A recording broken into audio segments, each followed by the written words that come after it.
Eh non, on n'en a clairement pas fini avec l'iceberg Warhammer 40 000. Il y a une quasi-infinité de sujets qu'on a vite fait mentionner mais qu'on n'a pas pu vraiment explorer. Donc on est reparti pour un nouveau format où on va découvrir ces concepts plus ou moins obscurs de l'univers 40 000 dont je vais accumuler une liste longue comme les marches du palais de Terra au cours de la série. Vu qu'on ne suit plus un iceberg, ça va être plus imprévisible. On va avoir des sujets qui se suivent mais qui ne sont pas forcément égaux dans leur célébrité. On va donc se servir d'un petit curseur à 5 niveaux qui va nous permettre de définir le niveau de confidentialité ou d'obscurité d'un sujet. On va appeler le premier niveau alpha pour les sujets dont quelqu'un qui ne connaît même pas Warhammer pourrait avoir entendu parler, bêta pour les machins connus des joueurs, expérimentés ou non, et gamma pour les connaissances réservées aux vieux de la vieille. Oméga sera notre niveau qui touche aux frontières du canon, les sujets bien obscurs mentionnés dans de très vieilles éditions et les éléments désormais abandonnés. Et enfin, on se réserve un niveau extrémis pour les fanfictions loufoques et autres théories du complot absurdes qu'on ne va pas manquer d'aborder. Ne perdons pas plus de temps, c'est parti pour notre nouvel épisode de l'iceberg, en vrac cette fois. Champ Geller. Cette technologie est la raison permettant aux humains de voyager relativement en sécurité à travers le warp. Les champs Geller sont des champs de force repoussant l'énergie psychique et créant une bulle qui isole un vaisseau voyageant dans le warp de toutes les horreurs, démons et autres qui voudraient l'assaillir. Il est donc absolument crucial que le champ Geller d'un vaisseau tienne pendant toute la durée du voyage sous peine de légers inconvénients. Parmi ces inconvénients, on peut lister troubles du sommeil, hallucinations, paranoïa, mutations des passagers comme du vaisseau lui-même d'ailleurs, possession, furie sanguinaire et autres manifestations démoniaques. Parmi les pires choses qui peuvent vous arriver, il y a notamment la contraction de la Gellerpox ou vérole de Geller, qui va vous transformer petit à petit en monstre nurglien. Tout un programme. Fun fact, cette technologie ne doit pas son nom au célèbre personnage de Friends, mais plutôt à un de ses homonymes, le magicien israélo-britannique Uri Geller, assez connu dans les années 70-80. Ce dernier revendiquait des pouvoirs télékinétiques et extrasensoriels et même d'avoir participé à des programmes de la CIA. De nombreux efforts ont été faits, notamment par notre Gérard Majax national, pour le débunker. Mais revenons à notre futur. La question c'est comment un tel engin fonctionne-t-il ? Certains hérétiques prétendent qu'il s'agit d'hamsters de l'espace géant qui courent dans des roues de Geller, mais il existe deux théories beaucoup plus probables. La plus communément acceptée est que le système interne du vaisseau fournit de l'énergie à un générateur projetant un champ de réalité qui fait office de bulle de protection lors du voyage dans le warp. Dans un vieux lore, il était mentionné qu'un psycheur maintenu dans un état comateux pouvait projeter ce champ. Mais cette théorie est un peu bancale, déjà parce qu'on la retrouve que dans une seule nouvelle de l'hérésie d'Horus, ce qui est un peu léger, mais surtout parce que les psycheurs étaient beaucoup plus rares à l'époque de l'expansion de l'humanité vers les étoiles. Il aurait donc été difficile d'équiper chaque vaisseau civil d'un tel individu à une époque où même le moindre pecno voulait voyager à travers la galaxie. A noter que c'est principalement une technologie humaine. Les orques n'emploient pas toujours de champ de Geller, comme le fameux Tuska Demon Killa qui a voyagé sans champ et s'est rendu compte à quel point c'était fun de tabasser des démons. Les Eldar, eux, préfèrent le voyage à travers la toile, qui est beaucoup moins dangereux, et les Necrons plient l'espace-temps lui-même à leur volonté à l'aide de technologies hyper avancées. Que des solutions qui paraissent donc plus sensées que de se jeter dans une mer remplie d'horreur avec une simple bouée de sauvetage.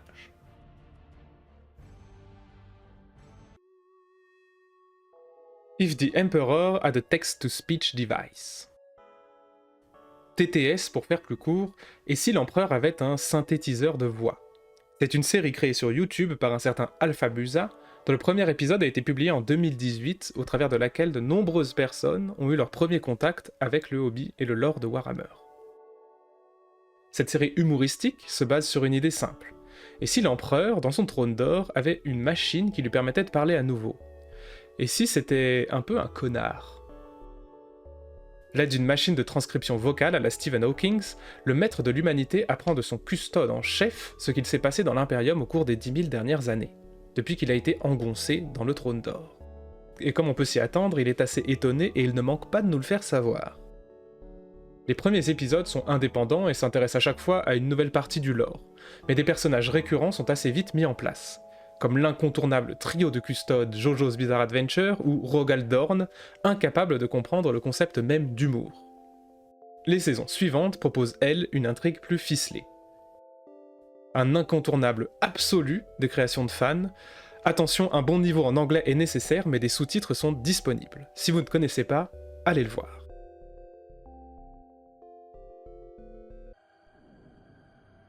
Mortel et Space Marines. Un point intéressant dans le livre Warhammer, principalement de l'hérésie d'Horus, c'est que les Space Marines sont placés à un niveau complètement différent des humains normaux, qu'ils appellent mortels. En apparence, c'est principalement dû à leur durée de vie incroyablement longue, mais ça démontre surtout un complexe de supériorité qui s'affiche dans toutes les légions, et principalement celles qui se retourneront contre l'empereur, en raison de leur supériorité physique et mentale. Ce terme sert aussi à la propagande de la Grande Croisade, où les Space Marines sont décrits comme les anges de l'empereur, portant la flamme du progrès partout dans la galaxie.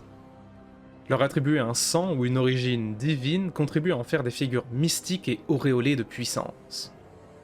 Ce processus sera récupéré par les puissances de la ruine pour attirer à eux des cultistes autour de figures surhumaines que sont les guerriers des légions. Pourtant, ils ne sont pas littéralement immortels. Dante, l'un des plus vieux Space Marines non dreadnought connus, commence d'ailleurs à fortement ressentir les affres de la vieillesse. C'est peut-être la transmission de leur glande progénoïde à un nouvel aspirant, lors de leur mort, qui les fait percevoir leur vie comme ininterrompue. Leur légende continue dans leurs descendants qui partagent leur patrimoine génétique. Games Workshop et la répression des animations. Un cataclysme s'est opéré dans l'univers des créations de fans Warhammer en 2021, quand Games Workshop a décidé d'interdire purement et simplement tout contenu non officiel animé ayant trait à leur univers. L'intérêt derrière cela était de rassembler toutes les créations sur leur plateforme de streaming nouvellement formée, Warhammer+. Bilan funeste de cette décision, l'arrêt pur et simple de nombreux projets de fans ayant énormément de succès auprès de la communauté, notamment le TTS dont on a parlé, dont le créateur s'est complètement détourné de l'univers de Warhammer après ça. J'en veux encore un peu à Games Workshop. D'énormes projets très attendus comme Astartes ou Betrayal at Kolth ont été enrayés ou arrêtés par cette décision. Difficile de croire que cette décision a vraiment servi les intérêts de l'entreprise au final, vu la publicité virtuellement gratuite que ces créations procuraient. Maintenant que quelques années ont passé et que je fais des recherches sur le sujet, il semble que la panique collective causée à l'époque était assez exagérée. À l'époque, tout le monde craignait que le moindre artiste dessinant son chapitre Space Marine personnalisé pourrait se prendre une lettre de la part des avocats de Games Workshop. Au final, la plupart des projets ont été interrompus par leurs créateurs eux-mêmes, plutôt que sur demande de Games Workshop, et d'ailleurs certains supposent que la série TTS arrivait tout doucement à sa conclusion naturellement, et que ça a constitué une porte de sortie qui tombait à pic pour le créateur. Ce sont uniquement les films et les animations qui ont été inquiétés, car c'est le contenu que Games Workshop promeuvait sur sa nouvelle plateforme. On a sûrement perdu beaucoup de trucs super créatifs au passage, bien sûr, mais le cadre fourni par Warhammer Plus a aussi permis la sortie de réalisations géniales. Je pense notamment à The Typh ou Paria Nexus, avec sûrement une rémunération plus juste pour ses créateurs, ou tout du moins on espère. Ce qui fait que 2021 est une année charnière et qu'elle a donné corps au changement de culture d'entreprise de Warhammer. Il est alors devenu évident pour le grand public qu'il en était fini de la petite entreprise sympa avec les fans de la fin du siècle dernier. Désormais, GW allait défendre son bout de gras coûte que coûte et sa propriété intellectuelle afin de maximiser son profit, ce qui s'est aussi vu clairement dans la montée des prix assez violente opérée la même année.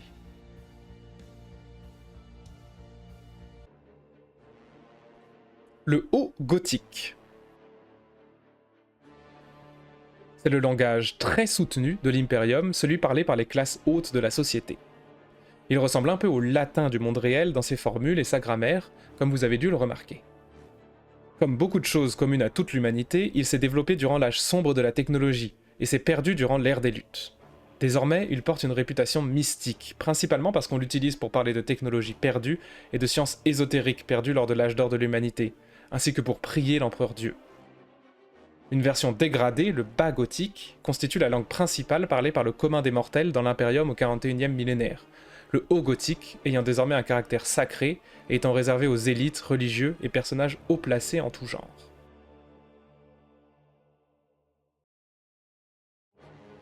La Grande Faille. Dans la galaxie de 40K, il existe des zones de fracture où la frontière entre la réalité et l'immatérium sont presque inexistantes, des endroits de cauchemar où les forces du chaos imprègnent tout ce qu'elles touchent. L'œil de la terreur, déchiré après la naissance de Slaanesh, est un exemple qui existe depuis longtemps dans le lore. Mais la Grande Faille, ou Cicatrix Maledictum en haut gothique, est l'exemple le plus récent et surtout le plus impactant sur le narratif des dernières années. Lors de la 13e croisade noire, Abaddon détruit Cadia et avec elle le dernier pylône de Blackstone de la région. Cette construction datant de la guerre céleste servait justement à solidifier le voile entre la réalité et le warp. Il en découle une réaction catastrophique et la galaxie se retrouve séparée en deux par une balafre warp.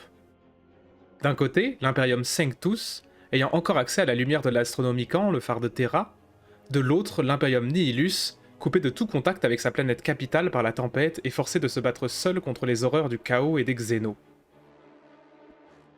Le primarque Roboute Guilliman, fraîchement réanimé et armé de ses nouveaux Marines Primaris, lancera la croisade Indomitus pour se frayer un chemin à travers la Cicatrix Maledictum, et rétablir le contact avec l'Imperium Nihilus, pour lequel le commandant Dante des Blood Angels tenait tant bien que mal la barre depuis le monde natal de sa légion, Baal.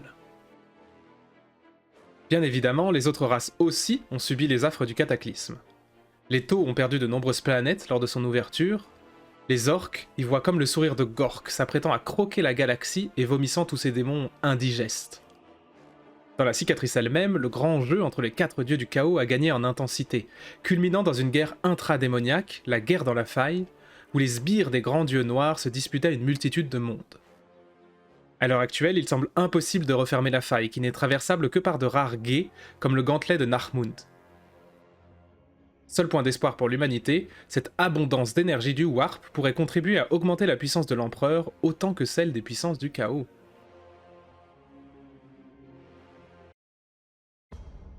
Warhammer is for everyone. Un coup retentissant de com envoyé par Warhammer en 2020 sur Twitter. Le compte officiel de l'entreprise envoie alors Warhammer is for everyone, Warhammer est pour tout le monde. Pour résumer le message, Games Workshop prêche l'inclusivité dans son hobby. Pas de place pour les racistes, nazis et autres intolérants. Ce message a eu l'effet intéressant de concrétiser une disparité qui existe dans la communauté. De faire sortir du bois ceux qui gatekeep, c'est-à-dire ceux qui veulent garder le hobby pur et se méfient des nouveaux venus qui pourraient, à leurs yeux, l'altérer. Parmi les moins obtus de ces gens-là, on trouve des anciens du hobby qui ont peur que leur univers devienne moins grimdark et perde son âme. C'est compréhensible car ça arrive assez souvent quand un univers devient mainstream et gagne en popularité, comme on a vu par exemple avec Magic the Gathering. L'IP a alors tendance à se lisser pour attirer un plus grand public, qu'il s'agisse de nouveaux fans ou bien de touristes, un terme négatif qui est utilisé pour désigner les amateurs temporaires de l'univers. Mais cette communication a surtout bien fait rager tous les étroits d'esprit classiques que l'on voit un peu partout, les gros misogynes, les homophobes, les fachos et tout ce que vous voulez. Le message finit de façon assez claire sur un « on ne veut pas de vous dans la communauté » à l'égard de ces gens. Une prise de position assez forte et plutôt inattendue pour une grosse boîte cotée en bourse comme Warhammer. D'habitude, les grosses entreprises ont plutôt tendance à ne pas vouloir faire de vagues pour augmenter au maximum leur public cible et leurs profits, et ne vont rarement plus loin que de mettre juste un joli coup de peinture arc-en-ciel sur l'image de profil de leur compte Twitter une fois par an. Je dis pas que Games Workshop n'adore pas le pognon plus que tout, mais c'est assez étonnant de les voir se mettre en danger de cette façon, surtout en connaissant la réputation tendance conservatrice de la communauté jusque-là. Alors, juste un coup de poker woke pour gagner du capital sympathie ou vraie démarche, le sujet est épineux et mériterait sa propre vidéo. Dreadnought. Le concept de Dreadnought, ou Dreadnought, comme on disait quand on était gamin, existe depuis Rogue Trader et désigne un genre de mecha dépassant largement l'infanterie classique en hauteur et présent dans un certain nombre de factions. Ce mot est à l'origine utilisé pour désigner des bateaux de guerre, les cuirassés lourds développés au début du XXe siècle dans la vraie vie. Dans 40K, le terme désigne dans un premier temps un simple robot piloté par un soldat, mais les dreads, comme on les appelle, ont vite été développés et ont gagné en originalité selon les races. Ceux des Space Marines sont des sarcophages ambulants contenant des frères autrement trop blessés pour se battre, mais trop précieux aussi pour les laisser mourir. Ce sont à la fois de puissantes machines de guerre, mais aussi des ancêtres révérés, des gardiens de l'histoire et des traditions de leur chapitre, certains tellement vieux qu'ils ont encore souvenir de l'hérésie d'Horus. Ils sont conservés en sommeil entre chaque bataille, parfois pendant des siècles, pour économiser leur esprit qui se fatigue au contact de l'interface du Dreadnought. Ils ne sont réveillés qu'en cas d'extrême nécessité. Ceux des Eldar sont pilotés par les esprits d'ancêtres contenus dans des pierres d'âme. Ramenés dans le monde des vivants, ils mettent leur millénaire d'existence au service de leur peuple encore une fois. Ceux du chaos sont des modules de punition, style Vierge de Fer, dans lesquels on met des sbires ayant échoué. La plupart mutent en Métabrutus, sous les effets prolongés du warp avec le temps. Côté orc, on a des machines clinquantes de briques et de broc pilotées soit par des orcs, dans le cas des dreads de la mort, soit par des grottes pour les plus petites boîtes qui tuent.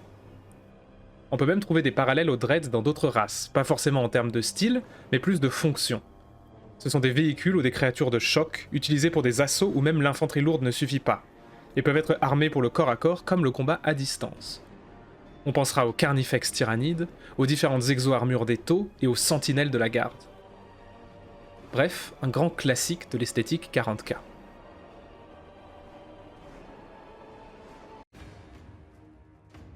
Conversion. Un des concepts de base du modélisme dans le hobby Warhammer. La conversion, ou kitbash, comprend toute modification de la forme d'une figurine, qui la rend unique et personnalisée. Ça peut aller de choses très simples, comme par exemple l'ajout ou la suppression de quelques petits détails, ou la permutation de certaines pièces, armes, épaulières, têtes, par d'autres de la même gamme, mais ça peut aller aussi jusqu'à des travaux super lourds de modification complète. Le plus souvent, ces changements radicaux se font avec de la résine verte ou de la plasticarde, mais pas toujours. Après tout, la seule limite dans la conversion se trouve dans l'imagination de son créateur, et c'est le moyen principal qu'ont les hobbyistes pour personnaliser leur modèle. On a donc vu des figurines changer complètement de caractère via le travail du modéliste. Gentil devenu méchant, monstre unique, posture improbable, parfois sculpté à partir de presque rien.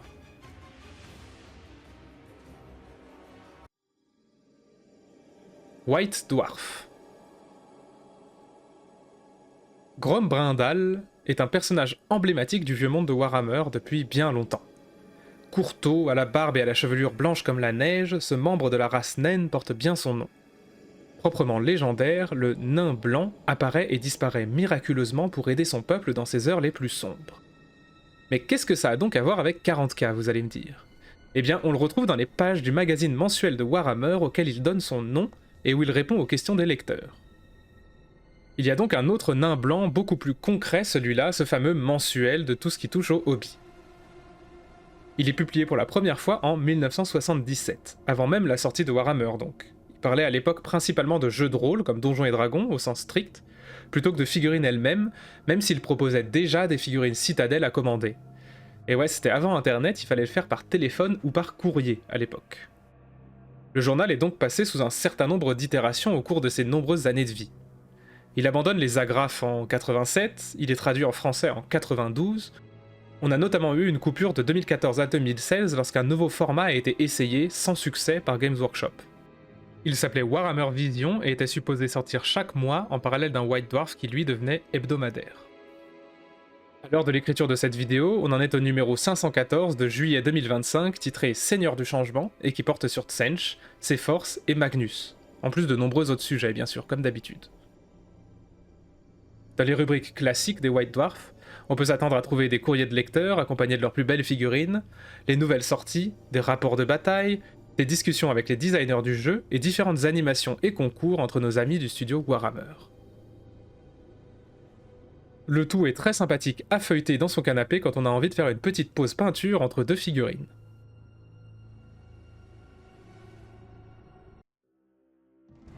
Les armes Hellfrost. Une spécialité des Space Wolves qui s'est perdue un peu avec le temps et qui est apparue avec leur codex de la 7ème édition. Les Space Wolves viennent de la neige, donc forcément, ils ont des armes qui vont utiliser le froid, c'est logique. Les armes Hellfrost utilisent des cristaux que l'on ne trouve que sur Fenris, planète natale des fils de Russe, pour générer des rayons capables de congeler complètement leurs ennemis à la mode Mr. Freeze. Ces armes peuvent être utilisées en rayons dispersés, un peu comme un lance-flamme, ou focalisés, ce qui leur donne des capacités anti-char proches de celles d'un canon laser. Alors les plus anglophones d'entre vous auront remarqué que normalement L ça s'écrit avec 2 L et que ça fait plus référence à du chaud qu'à du froid, techniquement. Et ben c'est parce que là on parle du L de la mythologie nordique, qui parle à la fois de la déesse des morts et du lieu où vont les morts qui ne vont pas au Valhalla, et qui lui est défini par le fait d'être complètement congelé et pas complètement cramé. Du coup, encore une référence à la mythologie nordique comme on en voit absolument partout chez les Space Wolves. Durant l'iceberg, on avait d'ailleurs supposé que Fenris était un monde exodite. Vous ne trouvez pas que le fonctionnement de ces cristaux, avec leurs 2 modes de tir, ressemble étrangement à celui des prismes de feu Eldar? À méditer.